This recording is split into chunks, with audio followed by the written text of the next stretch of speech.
India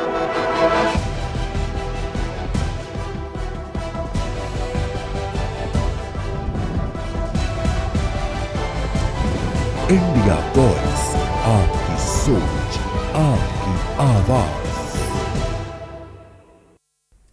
नमस्कार, खबर हरियाणा में आप सभी का स्वागत है। मैं हूं आपके साथ प्रज्ञा मिश्रा। बुलेटिन की शुरुआत करेंगे बड़ी और अहम खबर के साथ। तो सबसे पहले बात कर लेते हैं ओबीसी महासम्मेलन में हरियाणा के मुख्यमंत्री नायब सिंह सैनी शामिल हुए। आपको बता दें, अबोहर में आयोजित कार्यक्रम के दौरान उन्होंने विपक्ष पर जमकर निशाना साधा।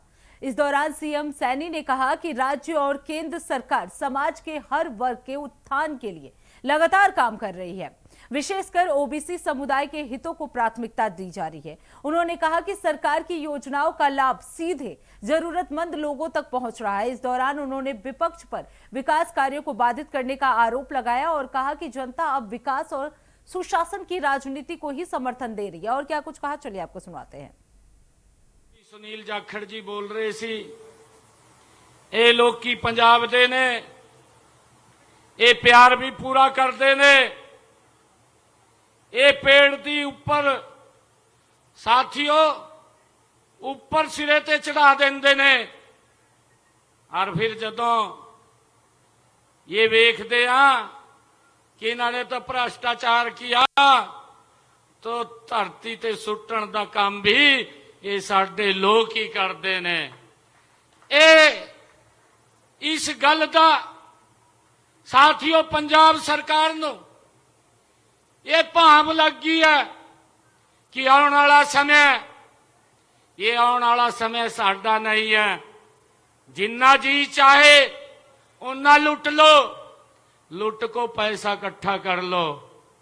साथियों, ये आम आदमी की सरकार नहीं, ये लुट्टण वालियां दा एक टोला है जिहड़ा दिल्ली ते भी आके इत्थे बह गया। साथियों, बड़े विश्वास दे नाल तुसीं इत्थे चुनिया सी। ये इसलिए चुनिया सी तुसीं कि कांग्रेस ने ਜਿਹੜੀਆਂ गल्लां कहीआं सी, ਜਿਹੜੇ वायदे कीते सी, वो कांग्रेस ने पूरे नहीं कीते। जदों कांग्रेस ने पूरे नहीं कीते, साथियों उन्होंने भ्रष्टाचार ते युवाओं नूं ना रोजगार, नशे दा पढ़ाण दा काम भी कांग्रेस ने किया। साथियों, इस व्यक्ति ने, केजरीवाल ने आके के पंजाब दे मंचां ते ये गल कीती कि असी वड्डे ईमानदार आ, साडी पार्टी कट्टर ईमानदार आ, साडी सरकार भी ईमानदार है। साथियों, ईमानदारी दा चोला वो नकाब तो जदों उतरिया, साथियों मैं तो सैकटरीएट दे विच बैठा, जाखड़ साहब टीवी ते खबर आई कि ईडी ने छापा मारिया और नोटां दे बैग ऊपर ते सुट्टे गए नीचे जमीन ते।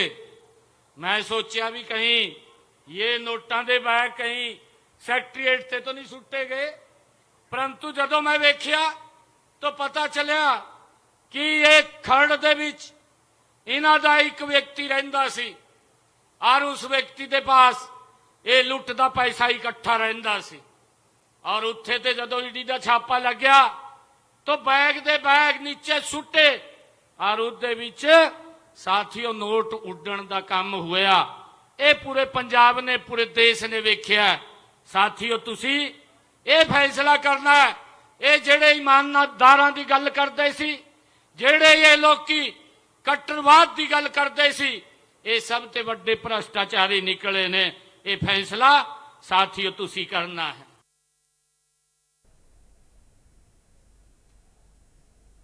अब रुक कर लेते अगली खबर की। यमुनानगर दौरे पर पहुंची बीजेपी प्रदेशाध्यक्ष डॉक्टर अर्चना गुप्ता ने प्रधानमंत्री नरेंद्र मोदी और हरियाणा सरकार की उपलब्धियों को गिनाते हुए कहा कि देश और प्रदेश विकास के नए दौर से गुजर रहे हैं। उन्होंने कहा कि सरकार की योजनाओं का लाभ अंतिम व्यक्ति तक पहुंचाने के लिए लगातार प्रयास किए जा रहे हैं। कांग्रेस पर निशाना साधते हुए उन्होंने आरोप लगाया कि पार्टी ने हमेशा विकास कार्यों का विरोध किया है। उन्होंने महिला सशक्तिकरण, अवैध घुसपैठ और सुरक्षा मुद्दों पर सरकार की प्रतिबद्धता दोहराई। कुरुक्षेत्र प्रकरण पर उन्होंने कहा कि महिला सुरक्षा सर्वोच्च प्राथमिकता है और कानून के अनुसार कार्रवाई होगी।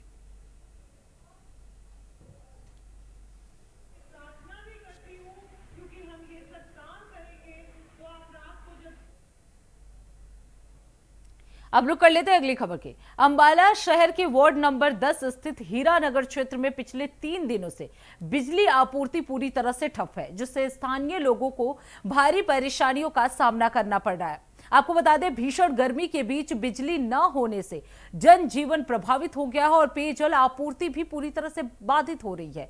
पानी की टंकियां खाली होने से पीने के पानी के लिए भी लोगों को परेशानियों का सामना करना पड़ रहा है। विशेषकर बच्चे, बुजुर्ग और महिलाएं सबसे अधिक इससे प्रभावित है। स्थानीय निवासियों ने कई बार शिकायत की, लेकिन समस्या का समाधान अभी तक नहीं हुआ है। लोगों में रोष बढ़ता जा रहा है और उन्होंने जल्द समाधान न होने पर प्रदर्शन की चेतावनी भी दी है।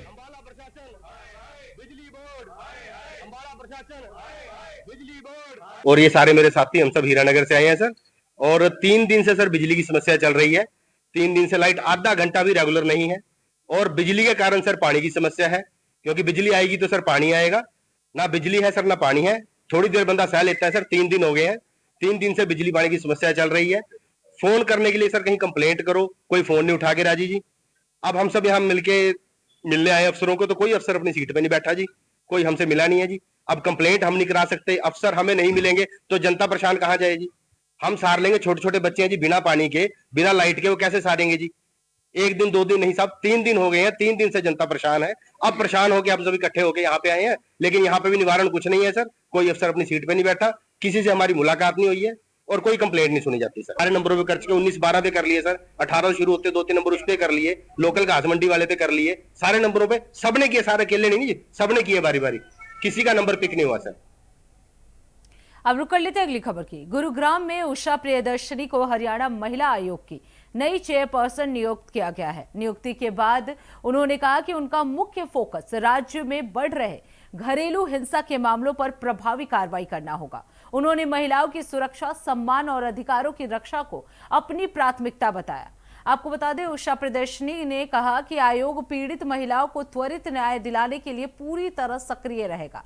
उन्होंने ये भी आश्वासन दिया कि शिकायतों के निपटारे की प्रक्रिया को और तेज और पारदर्शी बनाया जाएगा, ताकि किसी भी पीड़िता को न्याय के लिए लंबा इंतजार न करना पड़े।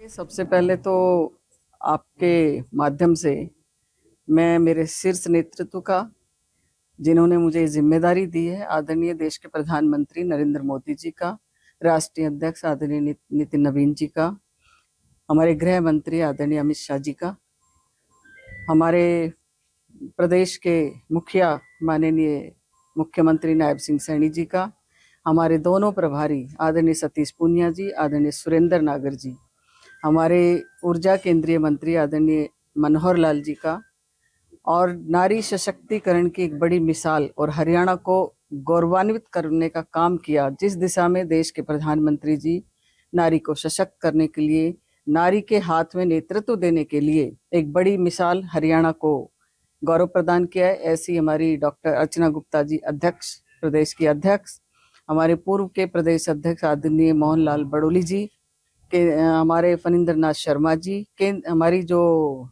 मंत्री है राज्य महिला बाल विकास माननीय मंत्री श्रीमती श्रुति चौधरी जी, और समस्त मेरी हरियाणा की जनता, मातृशक्ति, मेरे बुजुर्गों, उन सब का धन्यवाद करना चाहूँगी कि कहीं ना कहीं, किसी न किसी रूप में उन सब का आशीर्वाद मेरे साथ रहा है।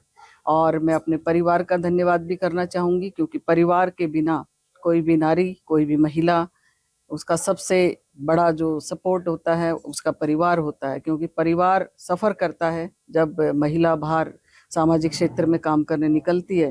तो इसके लिए मेरे परिवार के सभी, मेरे माता पिता, मेरी सास तो अब नहीं है, लेकिन उनका आशीर्वाद भी मेरे साथ है, मेरे ससुर जी, मेरे जेठ जिठानी, बच्चे, मेरे सभी का मैं आभार, और उनके सहयोग से आज मुझे इतनी बड़ी जिम्मेदारी आदरणीय मुख्यमंत्री जी नायब सिंह सैनी जी ने दी है।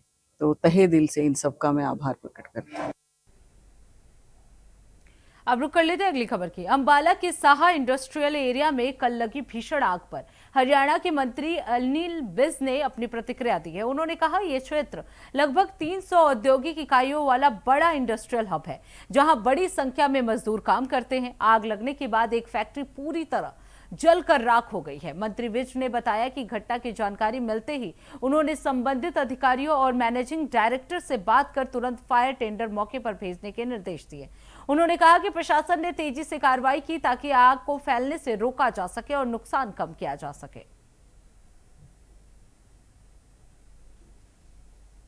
दो सेंटर है और लगभग 300 के करीब यहाँ पर यूनिट्स हैं और काफी इंडस्ट्रियल ग्रोथ है। यहाँ पर लेबर भी बहुत काम करती है। यहाँ पर फैक्ट्री को कल आग लग गई, मैंने देखा सारी जल के राख हो गई है, परंतु पता लगा कि यहाँ पर फायर ब्रिगेड नहीं। अब मैंने अभी एमडी से बात की है कि तुरंत गाड़ियां खड़ी करवाई जाए, एक बोर करवाया जाए पानी के लिए, और जगह कह रहे हैं इन्होंने ले ली हुई है। हाँ, उसको प्रोसेस करवाते हैं, पीछे लगते करवाएंगे। वो तो बहुत जरूरी है, इंडस्ट्री है, इंडस्ट्री में यहाँ पर फायर ब्रिगेड का इंतजाम होना तो बहुत जरूरी है। अब रुक कर लेते हैं अगली खबर की। खबर नूह से है, जहां हिंगनपुर गांव में लंबे समय से चले आ रहे पेयजल संकट को दूर करने के लिए 92 लाख की नई जलापूर्ति परियोजना का टेंडर जारी किया गया है। ये परियोजना बीजेपी नेतृत्व वाली विकास पहल के तहत शुरू की गई। योजना का उद्देश्य ग्रामीणों को स्वच्छ और नियमित पेयजल उपलब्ध कराना है। स्थानीय लोगों ने इस कदम का स्वागत किया क्योंकि क्षेत्र में पानी की गंभीर समस्या बनी हुई थी। इस दौरान बीजेपी नेता तौफीक खान ने भी कहा कि सरकार हर गांव तक मूलभूत सुविधाएं पहुंचाने के लिए प्रतिबद्ध है और जल्द ही परियोजना का कार्य भी शुरू किया जाएगा।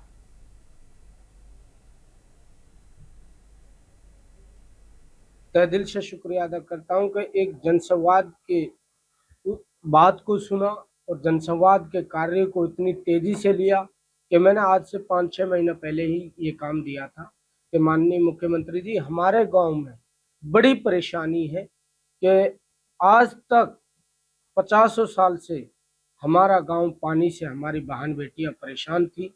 1 किलोमीटर से वो पानी पैदल लाती थी, लेकिन माननीय मुख्यमंत्री जी ने उसको सुना।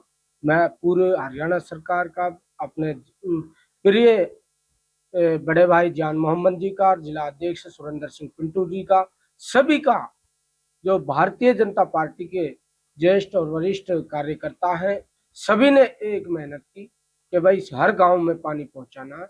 और ये योजना केवल हिंगनपुर के लिए नहीं, और पास के गांवों के लिए तक भी हमारा प्रयास चल रहा है, क्योंकि माननीय मुख्यमंत्री जी ने इसका बजट जो दिया है 92,40,000 रुपए का बजट दिया है।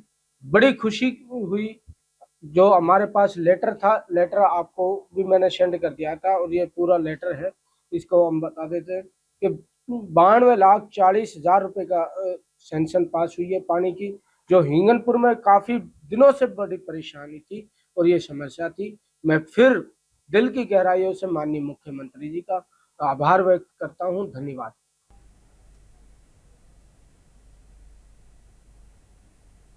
तो फिलहाल रुकते एक छोटे से ब्रेक के लिए। ब्रेक के बाद जल्द लौटेंगे। देखते रहिए इंडिया वॉइस।